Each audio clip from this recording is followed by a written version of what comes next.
So what would you say the impact is on the U.S. economy so far? I mean, we know, Kevin, that we just came off of the worst quarter for stocks in several years. We know that oil prices have risen 50%. What would be your expectation for the impact on economic growth in the coming quarters? Something shifted this week in the way this war is being covered, and it tells you more about where things actually stand than any Pentagon briefing.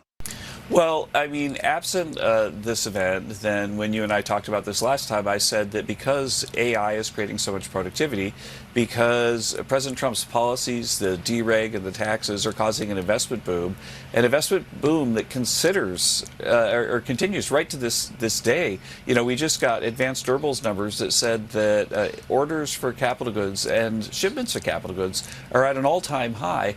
All of that is happening because of optimism that President Trump not only will resolve this in the short term. Jake Tapper went on CNN and systematically dismantled a string of late-night truth social posts from the president, calling them false, inaccurate, and fabricated point by point on live television. Seat in Congress has been taken over by a wonderful and talented man, Clay Fuller, who won convincingly. And despite the stench left by Green, congratulations to Clay Fuller, a very large improvement over his deranged predecessor, end quote. How do you respond to that? I don't have to respond to that. You don't respond to bullies, and you don't pay attention to people when they're failing. And President Trump is failing right now. And so he's a man that's lashing out. I mean, after all, this is the man that threatened to wipe out an entire civilization of people. You can't respond to someone like that. They're mentally unstable. Fox News confronted Trump's own director of the National Economic Council with the worst quarterly stock performance in years and a 50% spike in oil prices. And I really have to call out the speaker, Mike Johnson, who calls himself a Christian. I don't know how he can stand by those words. That's what was so offensive to me. Any Christian serving in Congress or serving in the Senate and serving in the administration really needs to take pause and ask themselves, as a Christian, do you really support the president calling for the annihilation, calling to wipe out an entire civilization of people? And I don't think you should, because that's not what Jesus said, and that's not what Christianity is all about. And Marjorie Taylor Greene, of all people, went on national television and called the president mentally unstable. When the fact checks are coming from CNN, the economic questions are coming from Fox, and the political attacks are coming from inside the Republican Party. The information architecture around this war is fracturing in ways the White House cannot control. And that fracture is the story. Let me start with the CNN exchange because the substance of it matters beyond the political theater. Trump posted multiple times on Truth Social overnight, accusing CNN of fabricating an Iranian statement. He called it a fraud. He said CNN invented it. He said authorities were looking into whether a crime had been committed.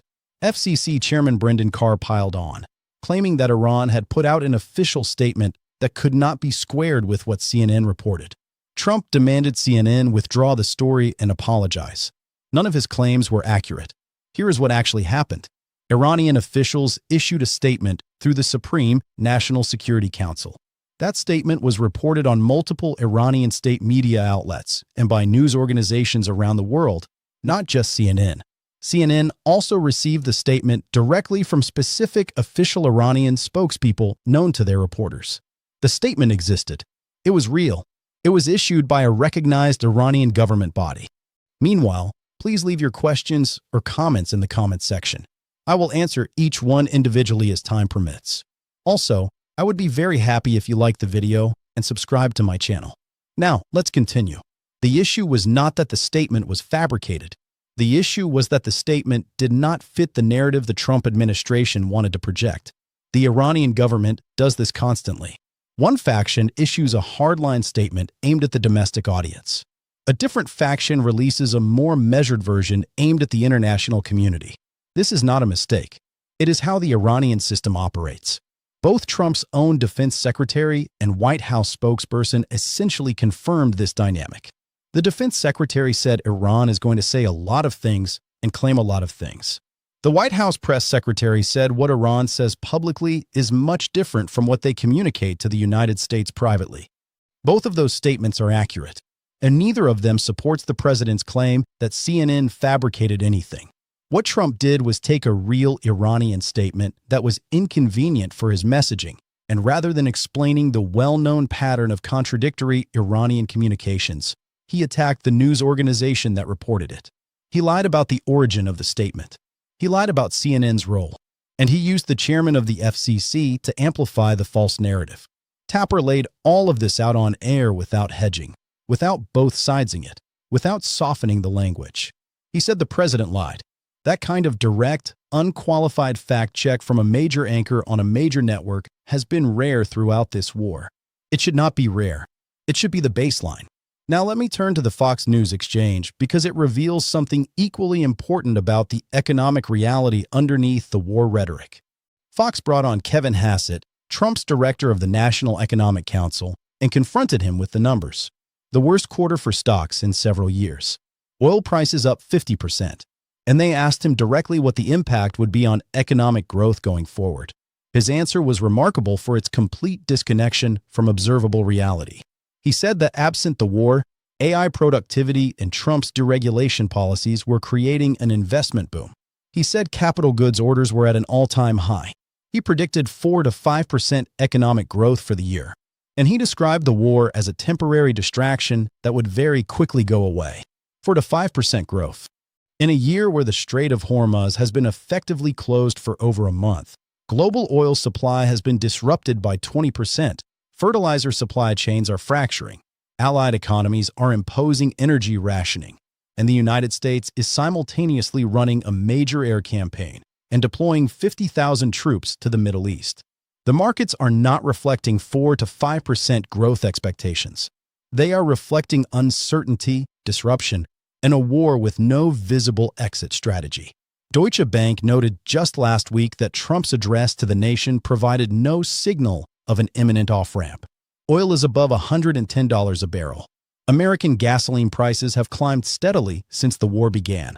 Countries from Egypt to Australia are implementing emergency energy measures.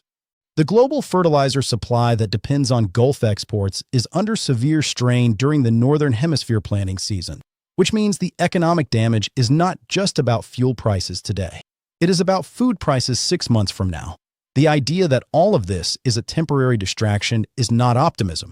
It is denial delivered with a straight face on national television. And the fact that it was Fox News, not CNN, asking the hard economic question tells you how far the damage has spread beyond partisan framing. And then there is Marjorie Taylor Greene. The fact that she has become the loudest Republican critic of this war tells you how thoroughly the party's internal dynamics have shifted. Greene, who was removed from Congress and replaced by a Trump-endorsed candidate, went on CNN and did something almost no Republican has been willing to do. She called the president mentally unstable. She said you do not respond to bullies. She said Trump is failing and lashing out. And she specifically called out Speaker Mike Johnson for identifying as a Christian while standing behind a president who threatened to wipe out an entire civilization. She asked how any Christians serving in Congress, the Senate, or the administration could support a president calling for the annihilation of an entire people. She said that is not what Jesus said and not what Christianity is about. Set aside whatever you think of Greene's political history. The content of what she said is significant because it opens a line of attack that no one else in the Republican Party has been willing to touch. The evangelical base is Trump's most reliable constituency. Christian nationalism has been the ideological framework the administration is building its domestic agenda around. And here is a prominent Republican figure using that same framework to challenge the war on moral grounds. If that argument gains traction among the base, it threatens the political foundation the war depends on. Wars require sustained domestic support. When the criticism starts coming from inside the coalition, from people speaking the coalition's own language, the political math starts to shift. What connects all three of these moments is a single underlying reality. The information environment around this war is breaking down. The administration's ability to control the narrative is eroding on multiple fronts simultaneously. CNN is directly calling the president a liar over fabricated attacks on their reporting. Fox is confronting administration officials with economic data that contradicts their talking points. And a Republican figure with significant name recognition is using the president's own moral framework against him on national television. None of these things individually end a war, but collectively, they represent something the White House should be deeply worried about. Public support for a war depends on the public believing two things: that the war is going well and that the people running it are telling the truth. When the economic data says the war is not going well, when the media is documenting lies in real time, and when members of the president's own party are calling him unstable, both of those pillars are under stress. The administration's response to all of this has been consistent and predictable. Attack the messenger. When CNN reports an inconvenient Iranian statement, accuse CNN of fabrication. When Fox asks about stock market losses, pivot to AI and predict a golden age. When a Republican critic calls out the moral implications of threatening to destroy a civilization, dismiss her as deranged. The pattern is always the same. Do not engage with the substance. Discredit the source. Move on to the next news cycle. That strategy works when the news cycles are short and the public's attention is fragmented. It works less well when the war is in its 6th week with no end in sight. Gas prices are climbing, allied economies are cracking, and the human cost is mounting in ways that cannot be dismissed with a Truth Social post at midnight. The ceasefire that was announced this week is already showing cracks. The military buildup continues. The strait remains effectively closed.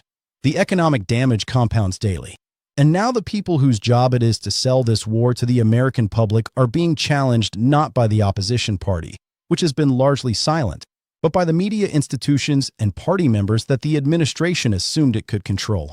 That loss of narrative control does not end the war, but it changes the domestic political environment in which the war is being fought. And in a democracy, even one as stressed as this one, that environment eventually determines what is sustainable and what is not. Presidents can ignore polls for a while. They can attack the media for a while. They can dismiss critics from their own party for a while. But when the economic numbers stop cooperating, when the allies stop cooperating, when the media stops cooperating, and when the base starts asking questions in its own moral language, the political runway gets shorter. This war needs domestic support to continue. And this week, for the first time, the infrastructure that provides that support showed visible cracks from multiple directions simultaneously. What the administration does with that information in the coming days will tell you whether the people running this war are capable of adapting to reality or whether they will keep insisting on the golden age while the numbers tell a very different story.